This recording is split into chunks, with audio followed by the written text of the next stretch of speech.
Good morning, everybody. Now we are going through our very first chapter, and our today's topic is behavior of conductors in electrostatic field, right? तो topic पढ़ने से पहले बेटा आपके पास main आता है conductors क्या होते हैं और इसके दूसरा ऑपोजिट वाला इंसुलेटर्स क्या होते हैं, राइट? तो सबसे पहले बच्चा कंडक्टर्स की अगर हम बात करें तो आपको पता है हमने पढ़ा हुआ है, काफ़ी टाइम पढ़ा हुआ है, बचपन से पढ़ते आ रहे हैं। कंडक्टर्स क्या होते हैं?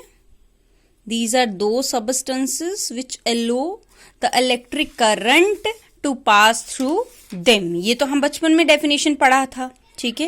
लेकिन अब अगर हम बात करें तो कैसे लिखेंगे? On the basis of external electric field के बेसिस पे अगर हम इसको डिफाइन करें कंडक्टर्स को, तो conductors are those substances which allow large scale physical movement of electric charges through them when an external electric field is applied.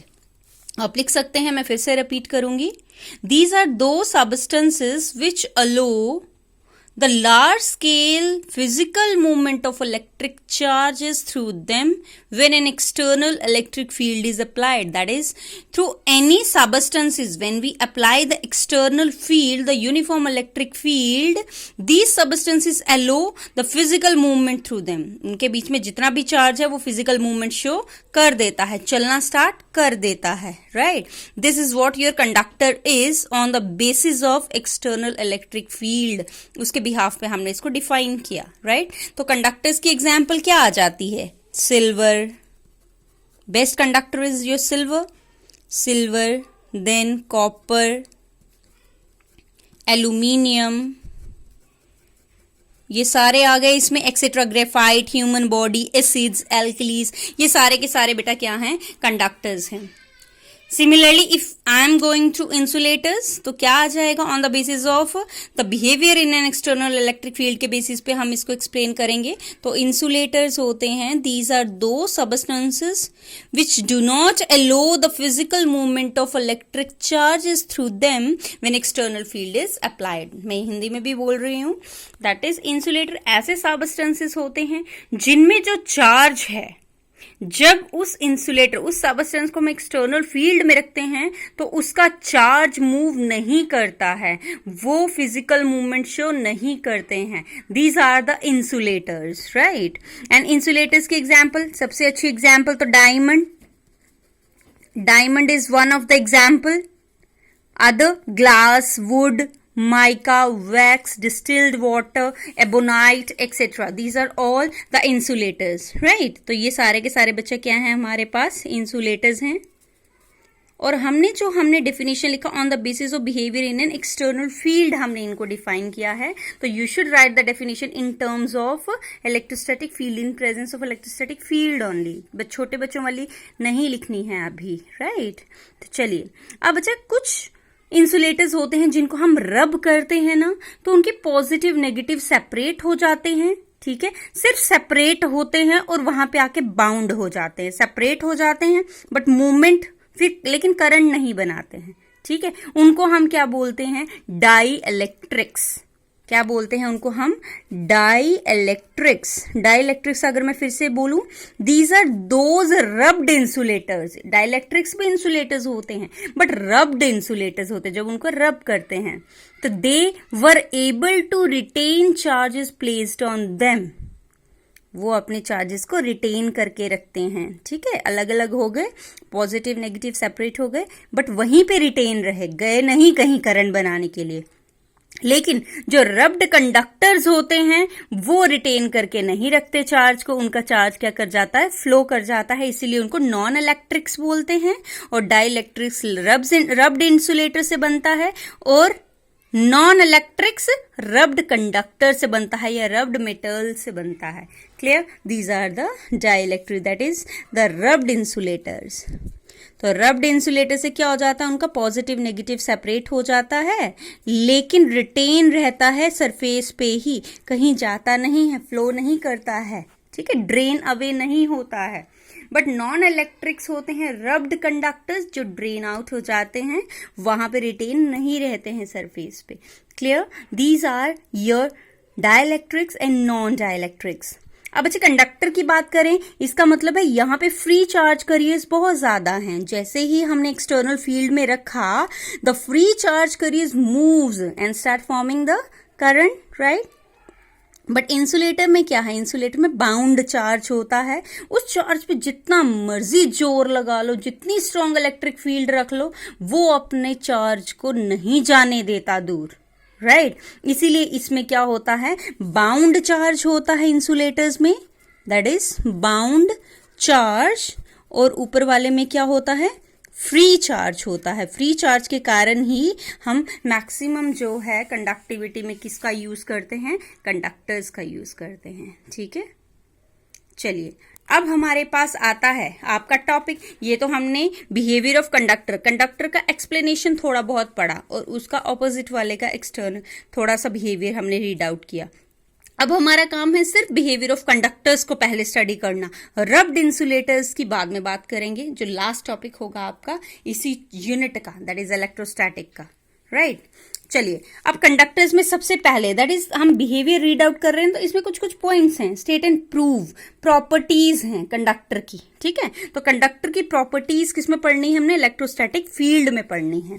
तो very first property is your net electric field is zero in the interior of the conductor. That is net electric field जो होती है, electrostatic field inside the conductor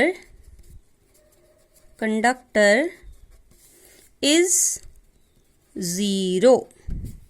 conductor के inside में field zero होती है। अब ऐसा क्यों, रीजन के साथ पढ़ना है, ठीक है। Late us consider I am taking a conductor, मैंने कोई कंडक्टर ले लिया और यहां पे एक्सटर्नल फील्ड रख दी।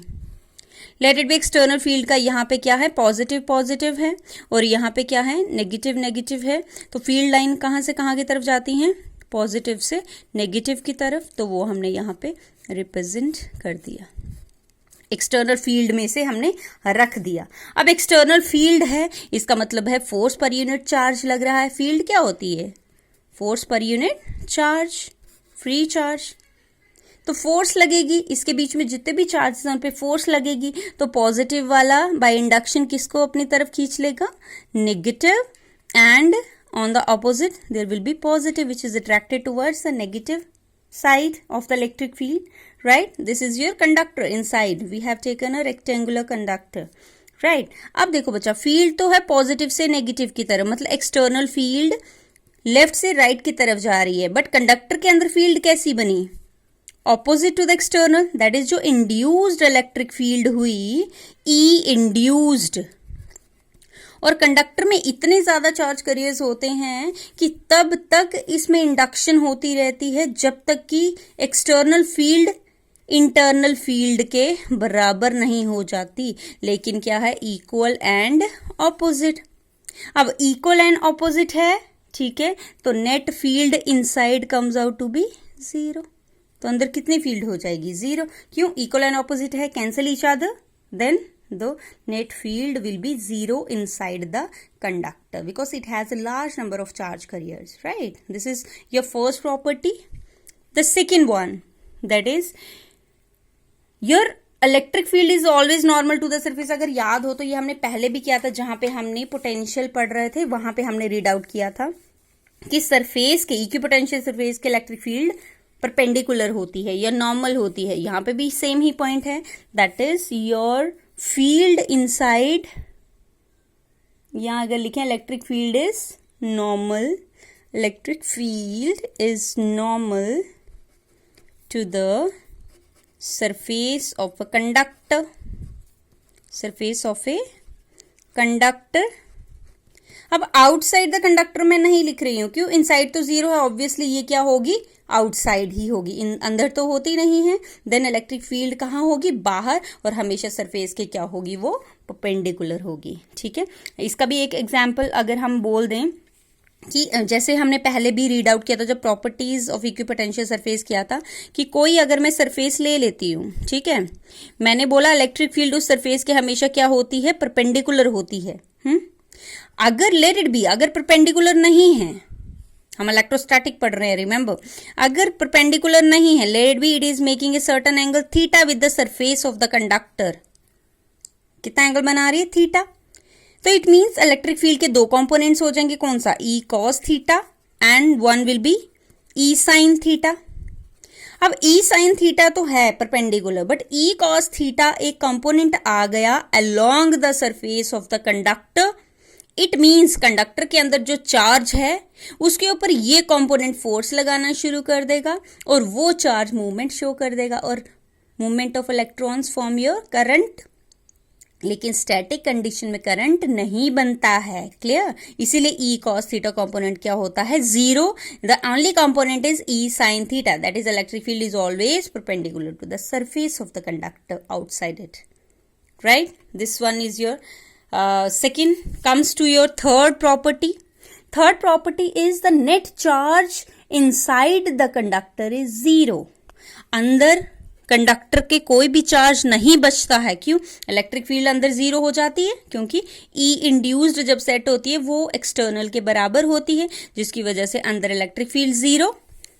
तो इलेक्ट्रिक फील्ड जीरो तो मतलब charge zero. It means net charge inside conductor,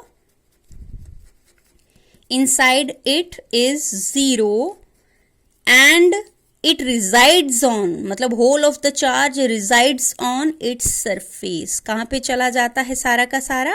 surface पे। देखो यहाँ पॉजिटिव नेगेटिव कहाँ चला गया? सरफेस पे। इसका मतलब सारा का सारा charge goes to on the, that is moves to the surface, net inside the charge is zero। Example ले लेते हैं। let us consider I am taking a surface, कैसा भी सरफेस ले सकते हैं, ठीक है? तब मैंने इसका चार्ज कोई positive positive let it be. अब आपको पता है inside a conductor the field is zero. अब गॉस थ्योरम क्या बोलती थी? E is equal to, that is flux is equal to E dot ds is equal to Q upon epsilon naught. अब अच्छा इलेक्ट्रिक फील्ड जीरो है अंदर, वो जो फर्स्ट पॉइंट हमने पढ़ा वो उसका रीजन हमें पहले ही दे दिया। इलेक्ट्रिक फील्ड अंदर जीरो है, इसका मतलब कोई भी लाइन अंदर नहीं जाएगी, इसका मतलब फ्लक्स जीरो होगा। अब अगर फ्लक्स जीरो है तो मतलब Q upon epsilon not zero होगा। तो Q एप्सिलॉन नॉट यहां गया तो जीरो, तो इसका मतलब Q is equal to zero inside it. Using your Gauss theorem हमने बना लिया। Let us consider any surface, तो गॉसियन सरफेस भी उसका इसी तरह से ले लिया। तो सारा का सारा चार्ज कहाँ चला गया था? उसके सरफेस पे चला गया था और इलेक्ट्रिक फील्ड उसके क्या थी? परपेंडिकुलर, हर जगह से perpendicular. Clear? This is your third point.